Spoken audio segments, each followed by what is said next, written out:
pelaksanaannya kita butuh hal yang penting, yakni inovasi. Bukan hanya satu, tapi banyak inovasi menjadi bahan bakar untuk roda penggerak transformasi. Beberapa inovasi yang hari ini bisa kita sampaikan adalah yang pertama, transformasi BUMN, manajemen portfolio, teamwork, dan inclusive leadership.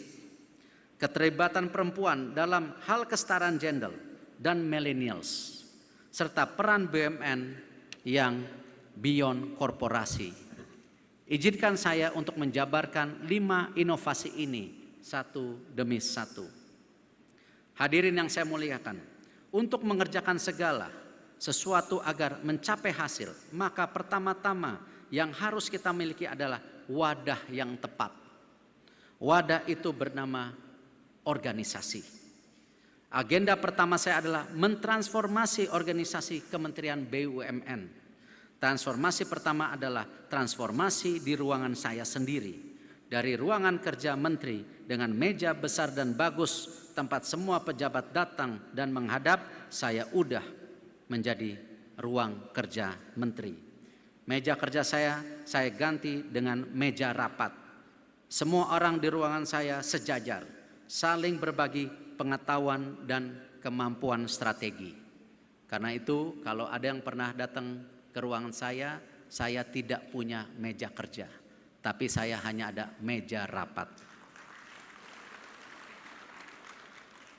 Selanjutnya, untuk menjadi hebat, kita memerlukan Kementerian BUMN dengan struktur datar daripada hierarkis.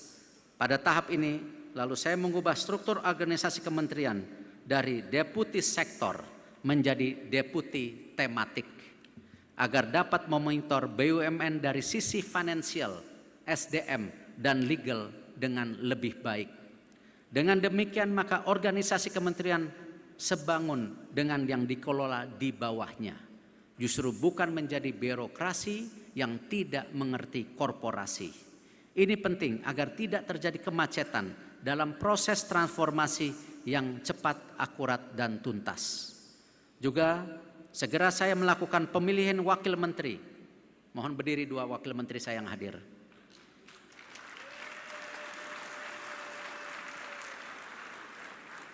Karena saya seorang entrepreneur, saya harus didampingi 2 orang yang kuat di keuangan dan orang yang mengerti risk management. Pertimbangan saya karena mereka sudah terbiasa melakukan pengawasan multisektoral karena mereka backgroundnya bankers terbaik di Indonesia. Selain itu mereka tentu sudah punya pengalaman yang matang dalam mengambil keputusan. Itu yang menyebabkan mengapa satu-satunya kementeri yang dimiliki oleh dibantu 2 orang wakil menteri, ini hanya Kementerian BUMN. Karena sejak awal ketika saya bicara dengan Bapak Presiden, saya perlu kecepatan.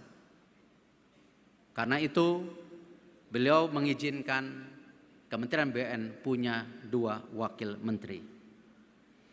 Dan tentu saya kelompokkan portfolio BUMN dalam 2 klaster besar, yaitu klaster industri dan klaster jasa. Paralel dengan itu saya melakukan realignment cluster berdasarkan kesesuaian value change dan core bisnisnya. Hingga saat ini Kementerian BUMN berhasil melakukan penyederhanaan BUMN dari 108 menjadi 41 melalui strategi klasterisasi untuk mentransformasi pengelolaan BUMN yang agile dan profesional. Setelah memiliki wakil menteri, saya lalu memilih tim terbaik pada tingkat excellence 1. Karena bagi saya mereka adalah tim eksekusi strategi. Pada saat yang sama saya membenahi organisasi Kementerian BUMN dengan menyiapkan penghapusan jabatan Excellence 3 dan 4 yang kemudian menjadi model nasional. Hadirin yang saya banggakan, setelah memiliki tim yang saya butuhkan, barulah saya bersama tim menyusun sebuah roadmap Kementerian BUMN hingga tahun 2034 yang alur reformasi Kementerian BUMN. tentu ini menjadi bagian yang sangat penting. Ini untuk memastikan bahwa ini bisa terdeliver.